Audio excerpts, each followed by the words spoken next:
하나님 말씀 고린도전서 3장 13장 고린도전서 13장 1절에서 8절까지 볼게요. 고린도전서 13장 1절에서 8절. 오늘 제가 목이 회복되지는 않았습니다. 여러분들 조금 크게 읽어주시면서 우리 여러분들이 리더해 주시길 부탁을 드리겠습니다. 자, 제가 먼저 읽겠습니다. 내가 사람의 방언과 천사의 말을 하더라도 내게 사랑이 없다면 나는 울리는 종과 시끄러운 꽹과리나 다를 게 없습니다.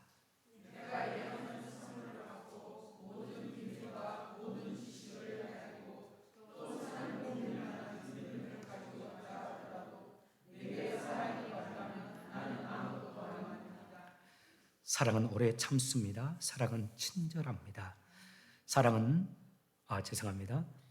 내가 내 모든 재산을 나누어 주고 내 몸을 불사르게 내어 준다 하더라도 사랑이 없으면 내가 얻는 것은 아무것도 없습니다. 사랑은 오래 참습니다. 사랑은 친절합니다. 사랑은 시기하지 않습니다. 사랑은 자랑하지 않습니다. 사랑은 교만하지 않습니다. 사랑은 무례히 행동하지 않습니다. 사랑은 자기의 유익을 구하지 않습니다. 사랑은 쉽게 성내지 않습니다. 사랑은 원한을 품지 않습니다. 사랑은 유익을 구하지 않고 진리와 함께 동감합니다. 7절, 8절은 같이 읽겠습니다. 사랑은 모든 것을 덮어주며 모든 것을 믿으며 모든 것을 소망하며 모든 것을 사랑은 애원은 있다가도 없고 방언도 있다가 그치고 질도 있다가 사라질 것입니다. 아멘. 예, 자리에 앉으시기 바랍니다. 우리가 새해 주시는 하나님 말씀이라는 제목으로 그 주제는 겉사람은 후패하나 우리의 속사람은 날로 새로워지는 자가 됩시다 하는 제목으로 우리가 오늘까지 세 번째 말씀 이제 나누고자 합니다. 우리가 모두 공감하듯이 나이 들면서 우리 겉사람, 이 겉사람이 후패해지는 것을 느끼잖아요. 자매님들 같은 경우에는 자꾸 이렇게 주름이 많이 늘어가고 어쩔 수 없고 아무리 노력을 해도 눈가에 주름부터 시작해서 이마에 주름, 그리고 목에 이렇게 주름들. 제가 한 13년 전에 저희 교회 왔을 때 아가씨 같았던 우리 집사님들 이제 요즘에 보면 목에도 이렇게 주름들이 몇 개씩 이렇게 잡히고 자매님들 그래요. 그래서 사람이 석을 볼 수 있습니다. 고혈압도 생기고 당뇨도 생기고 관절도 아프고. 그러나 주님 말씀하셨죠. 낙심하지 않는다. 그리고 속상하지 않는다. 그럴 필요 없다. 왜? 내 속사람은 예수 안에서 더 새로워지니까, 더 아름다워지니까, 더 건강해지니까. 그러길 원하는 마음으로 우리가 1월부터 말씀, 둘째 주부터 말씀을 함께 나누고 있습니다. 그런데 여러분, 우리가 알다시피 우리의 겉사람이 시간 지나면서 후패해진다고 해서 반대로 우리의 속사람이 저절로 다 새로워지는 것은 아닙니다. 겉사람이 후패하는데 속사람도 후패하는 경우가 많아요. 나이 들면서 더 좋아지기보다는 나이 들면서 더 스터번해지는 경우도 많고요. 그 영혼이 젊었을 때는 건강했는데 하나님과의 나의 관계, 그 영혼도 더 약해진, 속사람이 약해진 경우도 많습니다. 젊었을 때 몸이 건강했을 때는 내 정서도 건강하고 내 마음도 건강했는데 나이 들면서 어느 순간부터 내 마음이 약해지고 불안해지고 우울해지기도 하고 사탄의 공격으로 인해서 더 후패해지는 경우도 있어요. 그래서 중요한 것이 이겁니다. 우리 스스로 우리 속사람을 잘 가꾸어야 돼요. 내 영이 늘 건강하도록 말씀과 기도로도 깨어 있어야 될 것이고 내 마음, 내 정서도 나이 들면서 더 부드러워지고 더 멋져지고 더 아름다워지고 그리고 또 더 건강해지도록 내 속사람을 잘 가꾸면서 살아야 합니다. 물론 내 겉사람도 잘 가꾸고 보호해야 합니다. 뿐만 아니라 오늘 우리가 나누고 싶은 것은 우리의 속사람도 잘 가꿔서 우리의 자녀들이 우리를 봤을 때 우리 아빠 참 속사람이 더 좋아진다. 우리 엄마 참 속사람이 아름다워진다. 이런 말을 할 수 있는 우리가 되었으면 좋겠어요. 저는 우리 주천양 교회가 그런 교회로 소문나길 원해요. 이를 위해서 오늘 하나님 말씀을 또 세 번째로 전하고자 합니다. 저의 이야기를 하나 하도록 하겠습니다. 저와 동일한 교회를 부교육자로 섬기다가 하나님의 부르심을 받아서 다른 교회로 또 부임한 목사님이 한 분 계셨습니다. 김형기 목사님이라는 분인데, 목사님이 이제 저희를 교회를 떠나서 다른 교회로 부임한 뒤로 제가 종종 우리가 전화를 통화하면서 목사님 어떻게 지내세요? 라고 안부를 여쭙거든요. 그런데 어느 날 그 목사님께서 제가 어떻게 지내십니까? 목사님 잘 지내죠? 그 교회 좋죠? 했더니 아니요. 저희 교회가 무척 어렵습니다. 저희 교회에 한 사건이 있었는데 한 자매님과 관련해서 교회에 좀 어려움이 발생했어요. 그리고 그 일로 인해서 교회가 그 일을 수습하지 못하고 수습하는 과정 중에 있는데 참 곤란한 지경에 있습니다. 저희 교육자들도 다 긴장하고 어려워하고 있습니다. 이 이야기를 해요. 그 사건의 전말이 들어보니까 이랬습니다. 그 자매님이 장애인 남편과 함께 살았어요. 그리고 그분도 약간의 장애를 가진 와이프였어요. 두 분 다 장애인 부부였던 겁니다. 원래 두 분 다 교회를 다니지 않았던 분인데 어느 날부터 남편이 전도를 받아가지고 교회에 나가는 겁니다. 남편이 그렇게 와이프에게도 같이 교회를 나가자고 하는데도 교회가 나가기가 쉽지가 않잖아요. 보통 우리 이민교회는 이사 오면 외로워서라도 이민교회를 이렇게 찾아오는 경우가 많다고 하는데 한국 교회는 그게 쉽지 않습니다. 어렸을 때부터 계속 주변에서 교회 가자 하다가 안 갔던 사람들이니까. 그리고 세상에 얼마나 재밌는 게 많습니까? 뭐 애로울 게 없죠. 그렇게 살면서 교회를 안 나갔는데 남편이 그렇게 가자고 해요. 그래도 이 자매님이 교회 나가지 않았습니다. 그러다가 남편이 어떻게 안타깝게도 먼저 하늘나라로 세상을 떠나게 되었어요. 남편이 먼저 하늘나라고 하고 나서 홀로 남은 이 자매님이 외롭기도 하고 또 남편이 홀로 다녔던 그 교회, 남편이 곧잘 찬송도 많이 불렀고 또 세상을 떠나기 전에는 새벽기도도 나오고 했기 때문에 남편이 그렇게 앉았던 교회의 그 자리들 앉아보고 싶고 또 남편이 출석했던 남편의 사랑했던 그런 교회도 한번 가보고 싶어가지고 이 자매님이 종종 교회도 이렇게 방문을 했어요.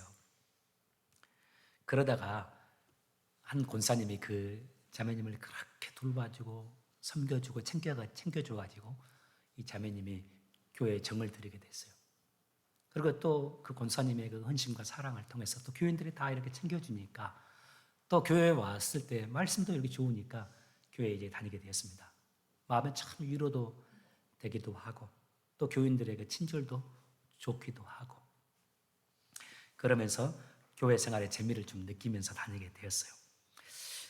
그래 장애인이니까 그래도 삶이 어렵잖아요. 교회에서 그 사정을 아니까 교회에서 얼마 정도의 구제비 도와주는 것으로 해서 구제비를 책정해 가지고 매달마다 매월 교회의 재정으로 그 자매님의 살림도 도와주었어요. 이런 교회의 모습에 더 이 자매님이 감동을 했습니다. 그래서 나 살아있는 동안에 나도 남편한테 가기 전까지 신앙생활을 잘 해야 되겠다 하면서 이제 재밌게 신앙생활을 하고 있는 신앙생활의 재미를 드릴 때쯤이었어요. 그런데 여러분 기억하실 겁니다. 2008년 미국에서 시작된 금융위기 여러분 기억하시죠? 한국에도 그 여파가 다 미쳤거든요. 저 그때 한국에 있었으니까. 그때 한국 교회들이 좀 어려워졌어요. 금융위기가 있으니까 당연히 한국도 닥쳤으니까. 그 한국 교회는 그 이전에 IMF를 경험했잖아요. IMF 때 교회가 정말 어려웠거든요. 성도들이 어려우니까 교회는 다 어렵죠. 헌금이 없어지니까. 그래서 교회에서는 지레 겁먹고 다른 인건비라든가 다른 헌금 지출 금액들을 다 줄였어요. 이거 조심해야 돼요. 여러분들 혹시 재정 담당하거나 예산 짜는 분들이 되면 지레 겁을 먹고 여러 가지 예산들을 줄였어요. 항목들에서. 그러면서 이 자매님에게 지급되었던 이 구제비를 임시로 중단하게 됐어요. 몇 달 구제비가 중단되는데 그때 즈음에서 자매님의 개인적인 사정이 있어가지고 이 자매님도 한 몇 달 교회에 출석을 하지 못하게 됐습니다. 그런데 어느 날 그 교회 재정을 담당하셨던 분께서 재정위원 중에 한 분이 우연히 가다가 그 자매님을 교회 밖에서 만나게 된 거예요. 그리고 반갑게 이렇게 인사를 그 자매님도 하고 서로 인사를 했어요. 그런데 대화 중에 그 재정을 담당하신 분께서 이런 이야기를 한 거예요.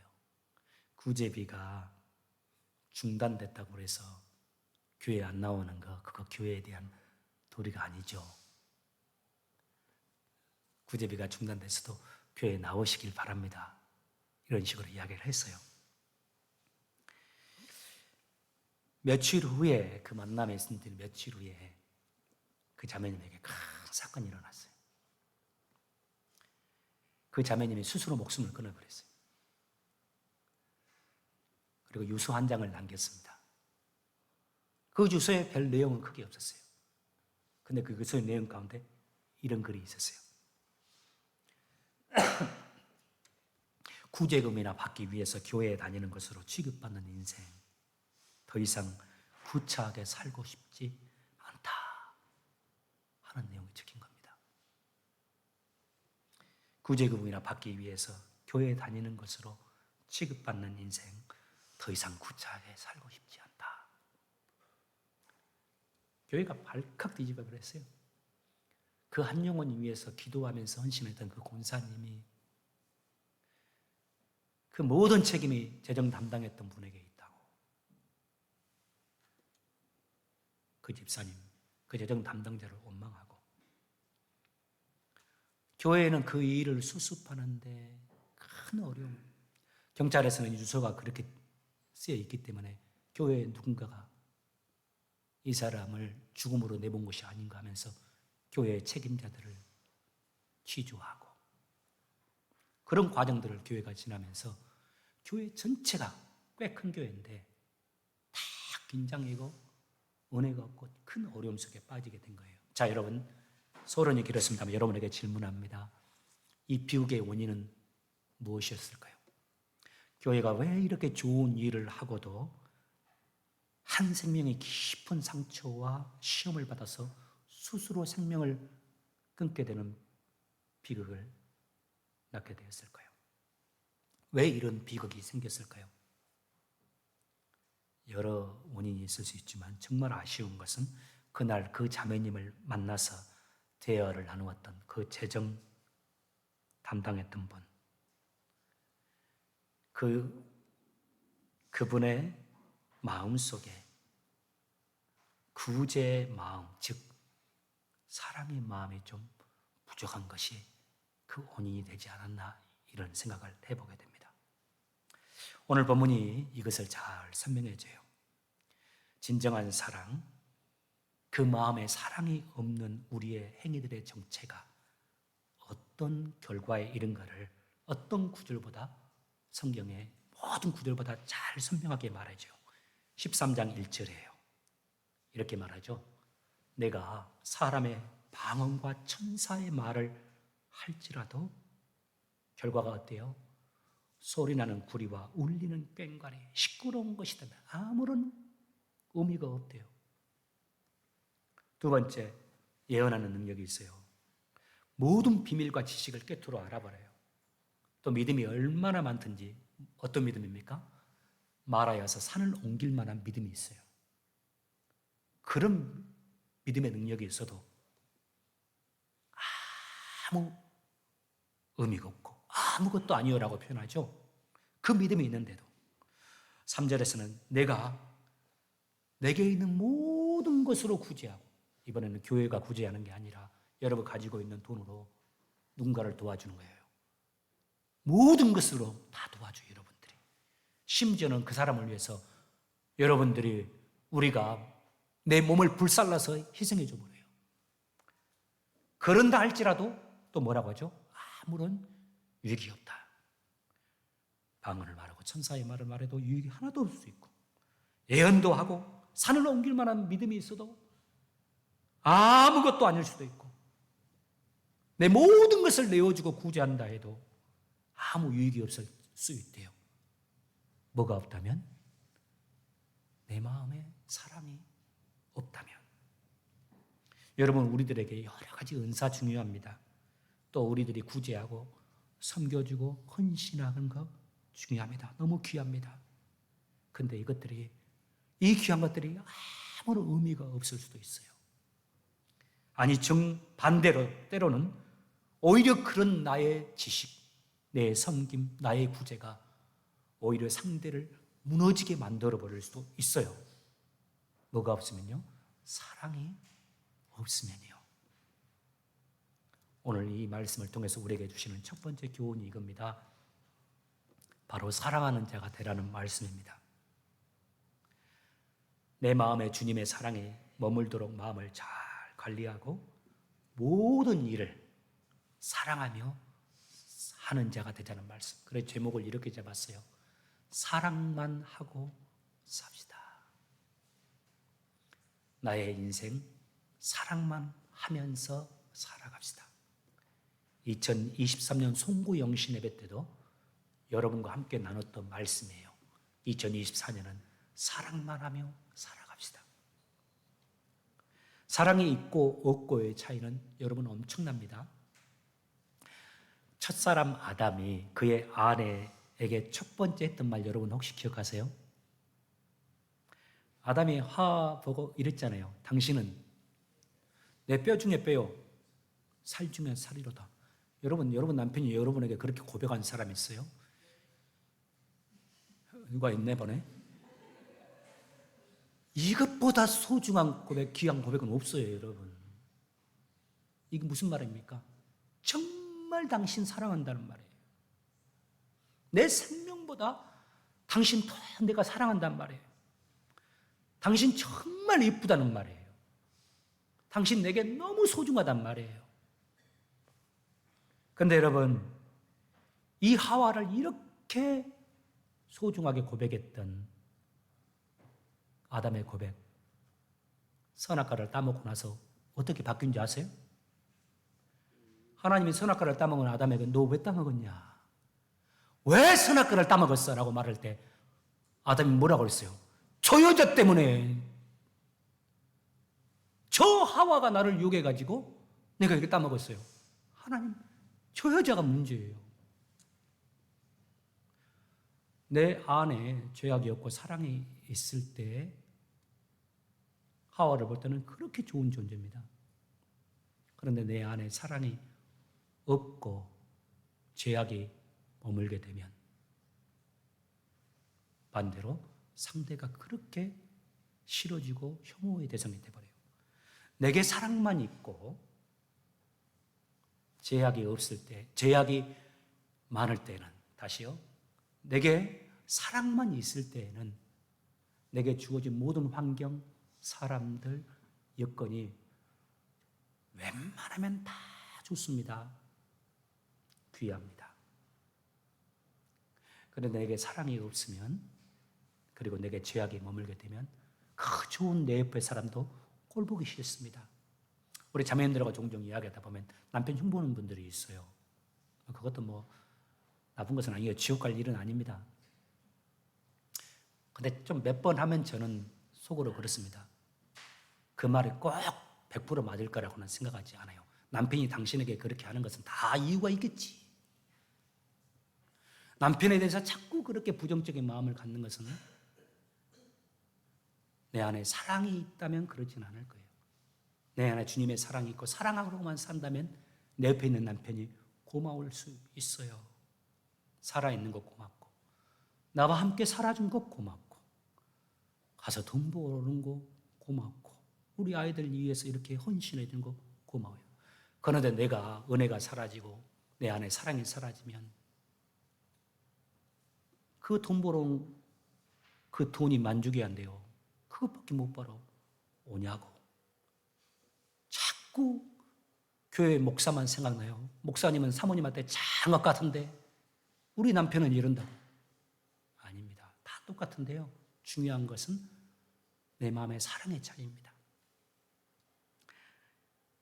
내가 사랑 안에 거하고 있을 때는 있을 때와 그렇지 못할 때 차이가 큽니다. 내가 은혜로 살고 은혜 안에 거하고 있을 때와 그렇지 못할 때 모습은 참 달라요. 자, 그렇다면 질문할 수 있습니다. 이제 마지막 결론 보러 갑니다. 여러분, 그러면 사랑이란 무엇일까요? 사랑만 하며 살자고 하는데 도대체 사랑이라는 게 뭐냐고요? 이거 참 어려운 질문입니다. 성경을 공부하다가도 성경 공부 시간에 이런 질문 하는 분들이 있어요. 그거 어렵습니다. 쉽게 정의하기가 힘들거든요. 우리 주님이 이걸 잘 알기 때문에 사랑이라는 것이 어떤 것인가 구체적으로 그 사랑의 행위에 대해서 이런 것이 사랑이란다 라고 가르쳐주는 말씀이 오늘 고린도전서 13장 한 장 전체예요. 특별히 13장 4절에서 7절까지 사랑은 이런 거야. 그래서 이렇게 살아라고 우리에게 구체적으로 친절하게 말해줘요. 기억하시나요? 첫 번째, 사랑은 언제나 참는 거래요. 사랑한다면서 참지 못하고 확, 이거 아니죠. 사랑은 온유하다. 사랑은 시기하지 않는다. 사랑은 다른 사람 배 아프도록 나를 자꾸 자랑하는 것, 내 거, 그러지 않는다. 사랑은 자기가 좀 뛰어나다고 교만하지 않는다. 9절 다 옳은 말씀이죠. 여러분, 이 사랑은 이런 것이다가 4절에서 7절까지 15가지가 나옵니다. 15가지. 모든 것을 바라면서 견딘다. 여기까지 하면 15가지예요. 오래 참는 것부터 시작해서 바라면서 견디는 것까지. 여러분, 이 15가지 가운데 진짜 내가 사랑으로 살기 위해서 한 가지 딱 고르라면 어떤 것이 제일 중요한 것 같으세요? 오래 참는 것부터 시작해서 바라는 거, 온유한 거, 시기하지 않는 거, 자랑하지 않는 거. 사랑의 삶을 살기 위해서 이것이 제일 중요한 것 같습니다. 한 가지 고르라면 여러분 어떻게 고르겠어요? 한번 손 들어봤으면 좋겠어요. 사랑. 오래 참는 게 제일 중요하다고 생각한다. 한번 해보실래요? 아유, 저 두 분이 있어요. 예, 오래 참을 수 있기 바랍니다. 온유한 게 중요하다. 시기하지 않는 게 중요하다. 자랑하지 않는 게 중요하다. 예. 저는요, 이 15가지 항목 가운데 저는 무례하지 아니하며가 사랑의 삶을 살기에 정말 중요하다고 생각해요. 특히 우리 이민자의 삶을 살아가는 상처 많은 우리들에게는 이 무례하지 않는 것이 사랑의 삶을 살기 위해서 그 어떤 것보다 중요하다고 봐요. 그 이유가 있습니다. 바로 무례함의 무서움 때문에 그래요. 무례함이라는 것은 이웃을 위한 우리의 모든 사랑의 행위, 누군가를 위한 나의 헌신과 사랑을 나의 무례함이 그 모든 것들을 한꺼번에 다 무너뜨려 버립니다. 15가지 중에 무례함을 뺀 14가지의 내가 사랑의 노력을 했거든요. 누군가의 관계 속에서. 그런데 내가 누군가에게 무례한 행동을 하나 해버리잖아요. 그러면 그 14가지가 다 무너지게 만들어버리는 것이 무례함이에요. 여러분 생각해보세요. 여러분 몸이 좀 안 좋아요. 그런데 그 나를 아신 한 성도님이 내가 아프다니까 음식을 준비해서 나에게 막 섬겨줍니다. 진심으로요. 정말 고마울 수밖에 없죠. 그런데 나를 도와주고 나서 성도님이 때때로 나를 무시하는 말을 툭툭 해버려요. 자, 그러면 어떻게 돼요? 음식으로 섬겨주고 여러 가지로 나를 섬겨준 것에 대한 고마움이 있었는데 그 무례함을 통해서 고마움은 온데간데 없어져 버립니다. 오히려 정이 떨어져 버려요. 여러분들 경제적으로 어렵습니다. 그런데 어떤 분이 나의 그 사정을 형편을 알고서 나를 물질로 도와주는 거예요. 자신의 물질로. 너무 고마워요. 그래 나를 물질로 도와주고 나서 나를 쉽게 대해요. 나와 친해졌다고 생각하고 나를 친밀하게 생각해서 그런지 모르지만 이전에는 나를 어렵게 생각하고 예의를 지켰던 분이 이제는 말도 조심하지 않고 내게 막 쉽게 말을 해요. 예의에 맞지 않는 말을 해버려요. 무례하게요. 그러면 대부분의 사람들은 고마움보다는 그때 오히려 상처를 받고 시험에 들어버려요. 가까워지고 친구가 될 것 같지만은 오히려 멀어져 버리고 적이 되어버리는 경우가 많아요. 상대의 그 무례함이 혹은 나의 그 무례함이 고의가 아니었음에도 불구하고 이렇게 되어버린 경우가 있어요. 바로 이것이 무례함의 무서움입니다. 사랑의 삶을 살기 위해서 어떤 분은 온유, 어떤 분은 사랑하지 않는 것, 어떤 분은 오래 참는 것을 말했죠. 저는 무례함을 말했습니다. 다 사람마다 다를 거예요. 저는 이 15가지를 마음에 새기고 늘 노력하는 우리가 되기를 원해요. 15가지 한번 생각해 보세요. 오늘 집에 가서라도. 이 15가지 지침들 언뜻 보기에는 너무 어려운 것들 같아요. 그런데 보세요. 그렇게 전혀 불가능한 것들만은 아닙니다. 완벽하게 365일 다 지킬 수는 없을 수는 있어요. 그런데요, 대부분 다 노력하면 또 성령님의 도우심을 구하면서 우리가 성령 충만한 가운데 살면서 이걸 지키려고 노력하면 웬만한 거 다 지킬 수도 있는 것들이에요. 여러분들 그럴 거예요. 우리가 인간이라서 완벽하게 사랑으로만 살 수 없다 할지라도 성령님의 도우심 아래에서 사랑으로만 살아가고자 애쓰면 얼마든지 지킬 수 있습니다. 저는 우리가 이 사랑만 하며 살길 원해요. 15가지를 다 지키기 위해서 노력하면서요. 물론 사랑만 하면서 살자 하는 이 말에 반감을 가지면서요. 어떻게 세상을 사랑만 하며 살 수 있습니까? 라고 말할 수 있는 사람이 있습니다. 말하는 아이들 사랑만 하면서 놔둬야 됩니까? 버릇 하나 퍼지게? 나쁜 사람들 잘했다고 하면서 사랑하면서 박수치며 살아야 합니까? 때로는 반대 의견도 말하고 야단도 치고 어려운 소리도 해야 되는 거 아닙니까? 이렇게 말할 수 있습니다. 예, 맞습니다. 때로 필요하다면 상대에게 반대 의견도 표할 수 있어야 되고 어려운 소리도 할 수 있어야 되고 야단도 칠 수 있어야 합니다. 반대 의견을 표하고 어려운 소리를 하고 야단을 친다고 해서 사랑이 없는 것은 아니에요. 우리 주님도 때로는 아주 무섭게 야단도 치셨잖아요. 바리새인들에게 호통도 치셨잖아요. 어려운 말씀도 하기 어려운 말씀도 하셨잖아요. 중요한 건 이거죠. 내 마음에 사랑을 품고서요. 아이들에 대한 사랑을 마음을 가지고서 야단도 치고 누군가에게 어려운 말을 할 때도 진실로 내 마음에 그를 존중하고 사랑하는 마음을 가지고서 조심히 말할 수 있는 것. 진심으로 그 영혼을 사랑하면서 주님의 성품으로 행하는 거예요. 그래서요, 얼마든지 우리가 어려운 일, 어려운 말도 하면서도 사랑하며 살 수 있습니다. 이제 마지막 말씀 하나 정하면서 마치고자 합니다. 사랑만 하며 삽시다 라는 이 제목 말씀 전하면서 제목으로 말씀을 전하면서 한 가지 나누고 싶은 팁입니다. 여러분 다 저를 보세요. 사랑에도 지혜가 필요합니다.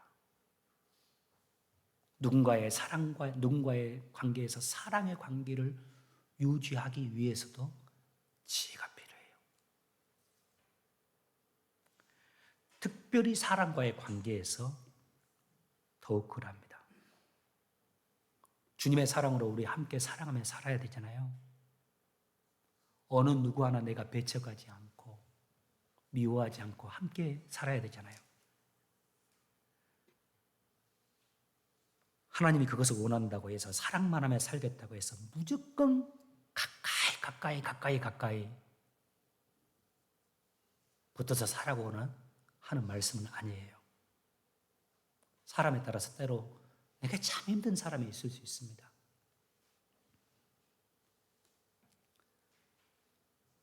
그런 사람과 함께 그래도 가까이 하다 보면 때로는 사랑의 관계가 아니라 미움과 갈등의 관계가 되어버리는 경우들이 있어요.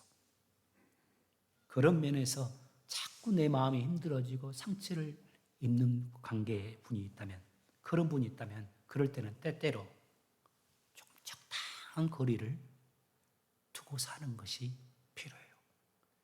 적당한 거리를 두고 사는 법을 좀 배워야 합니다. 어쩔 수 없이 적당한 거리를 두고 있지만은 그러나 중요한 건 뭡니까?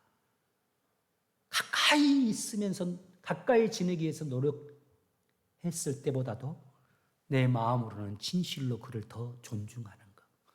떨어지지만 더 내 마음으로는 존중하는 것. 이전보다 더 그분을 소중하게 여기는 것. 거리는 좀 두고 살아가지만은 그를 위해서 진심으로 간구하고 아껴주면서 도와주면서 살아가는 것. 어쩌면 이것이 지혜를 가진 사랑, 지혜가 있는 사랑이라 할 수 있습니다. 2024년 마지막 주일을 말씀 마치고자 합니다. 여러분, 사랑만 하며 2024년을 살아가는 저와 여러분 되시기를 주의 이름으로 축복합니다. 기도하겠습니다. 주님, 저희들 진실로 사랑만 하며 사는 하나님의 사람들 되게 하여 주옵소서. 물에 향치 않도록 도와주시고 지혜가 있는 자들 되게 도와주시고 하나님의 마음으로 사랑하면서 주님의 사랑으로 세상을 바라보면서 주님의 사랑으로 관계하고 주님의 사랑으로 모든 일을 처리하고 주님의 사랑으로 한평생 살아가는 주님의 귀한 종들. 그래서 속사람이 더 강건해지고 아름다워지는 하나님의 사람들 되게 하여 주옵소서. 감사하며 예수님 이름으로 기도합니다.